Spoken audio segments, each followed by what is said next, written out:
நீங்க முன்னாடி ஒரு கேள்வி கேட்டீங்க, முதல்ல நான் அதுக்கு பதில் சொல்லிடுறேன். நீதிமன்றம் இன்னைக்கு இந்த மக்களை உடனடியாக அப்புறப்படுத்துங்க அப்படின்னு சொல்லியிருக்காங்க. அதாவது உடனடியா அப்புறப்படுத்துறதுக்கு இவங்க யாருமே குப்பைகள் கிடையாது. ரோட்ல ஆக்கிரமிச்சு கிடந்தாக்கிறத தான் அப்புறப்படுத்துங்கன்னு சொல்லுவாங்க. ரோடுகளை ஆக்கிரமிச்சு குப்பைகளா இல்ல. முதல்ல சட்டக்கல்லூரி மாணவர்களாவும் இங்க இருக்கவங்க சட்டக்கல்லூரி மாணவர்களா இருக்காங்க, லாயராவும் இருக்கும். அப்போ சட்டம் படித்தவர்களுக்கு எல்லாருக்குமே நல்லாவே தெரியும், நீதிபதிகளை தான் விமர்சிக்க கூடாதே தவிர நீதிமன்ற தீர்ப்புகளை, நீதிமன்ற உத்தரவுகளை விமர்சிப்பது என்பது அரசியலமைப்பு சட்டம் கொடுத்திருக்கக்கூடிய அடிப்படை உரிமை, ஃபண்டமெண்டல் ரைட். எப்படி போராடுறதுன்றது கான்ஸ்டிடியூஷனல் ரைட்டோ ஃபண்டமெண்டல் ரைட்டோ, அதே மாதிரி எங்களுடைய கருத்துக்களையும் நீதிமன்ற உத்தரவையும் விமர்சிக்கிறதுக்கு எங்களுக்கு உரிமை இருக்கு. நீதிபதிகளை விமர்சிக்க கூடாதுன்றது வேற, நீதிமன்ற உத்தரவுகளும் விமர்சனத்துக்கு உட்பட்டதுதான். நீங்க நீதின்ற பேர்ல அநீதியை கொடுத்தீங்க. என்னங்க கேட்டுட்டாங்க இந்த மக்கள் 13 நாளா ரோட்ல உட்காந்து?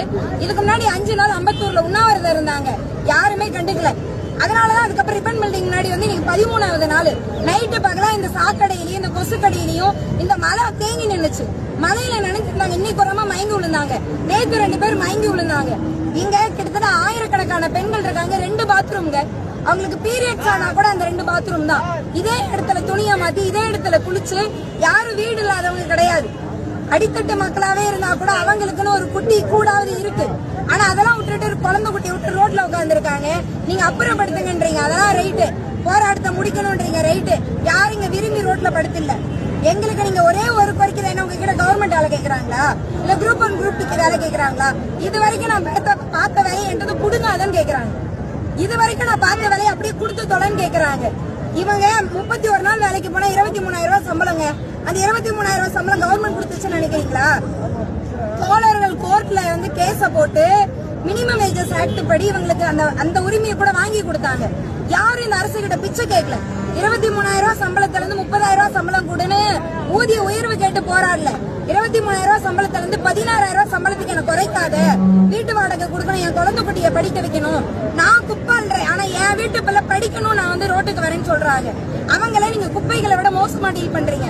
நீங்க சொன்னீங்க உங்களுடன் முதல்வர்னு. எப்ப? எதிர்கட்சியா இருக்கும் பொழுது எல்லா போராட்டத்திலையும் போய் உட்கார்ந்தாரு. சாதியான படுகொலைனா முதலா போய் உட்கார்ந்தாரு, சாதி கலவரம்னா போய் உட்கார்ந்தாரு, மாணவர் போராட்டத்துல உட்கார்ந்தாரு, ஏன் இதே தூய்மை பணியாளர் போராட்டத்துல உட்கார்ந்தாரு.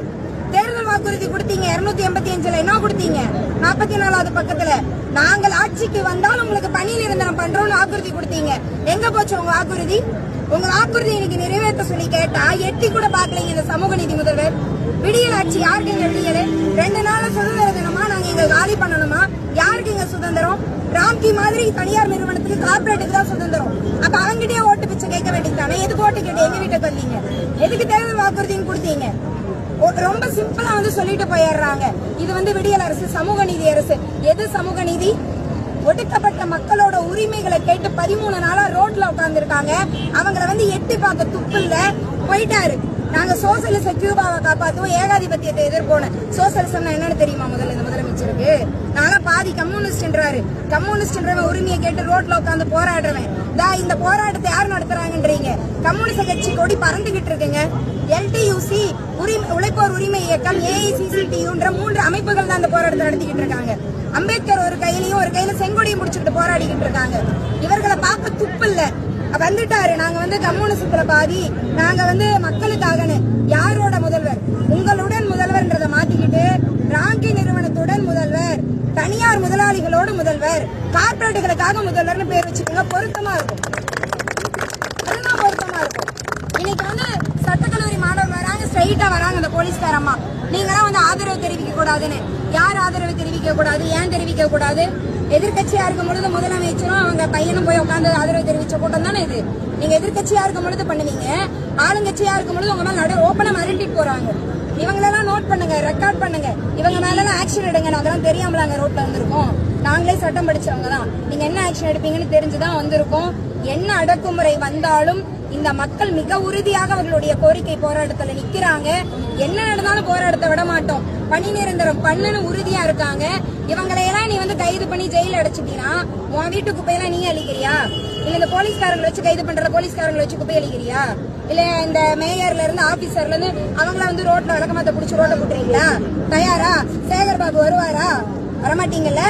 உங்களுக்கு கொரோனா காலத்துல மழை வந்துருச்சுன்னா, வெள்ளம் வந்துருச்சுன்னா, புயல் வந்துருச்சுன்னா சாக்கடையில இறங்கி கூட சுத்தம் பண்றதுக்கு நாங்க வேணும்.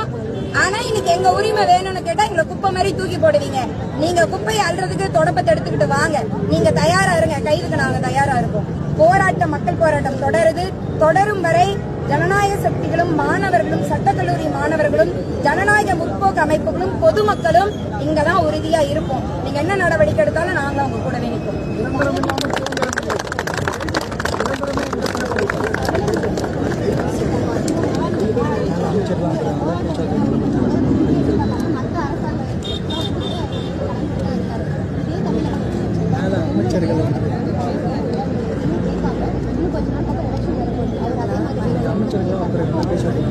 அது மக்கள் ரொம்ப தெளிவா இருக்காங்க.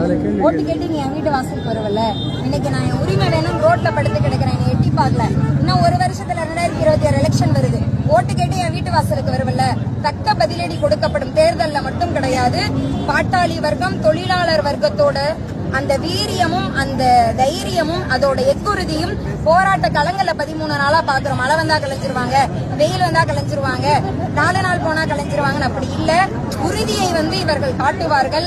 மக்களை வஞ்சிக்கக்கூடிய மக்களோட இன்னைக்கு கண்ணீர் சிந்திக்கிட்டு இருக்காங்க. இந்த கண்ணீருக்கும் மக்களை வஞ்சிக்கிறதுக்கும் மக்களை இப்படி குப்பை மாதிரி நடத்துறதுக்கும் நிச்சயமா இந்த அரசு பதில் சொல்லிதான் ஆகணும். மக்களுக்கான காலம் வரும் பொழுது தக்க பதிலடி கொடுப்பாங்க. அன்னைக்கு மக்களோட கை உயரும் பொழுது இவங்கெல்லாம் தூக்கி குப்பையில வீசப்படுவாங்க. இந்த மக்கள் வீசுவாங்க. நன்றி.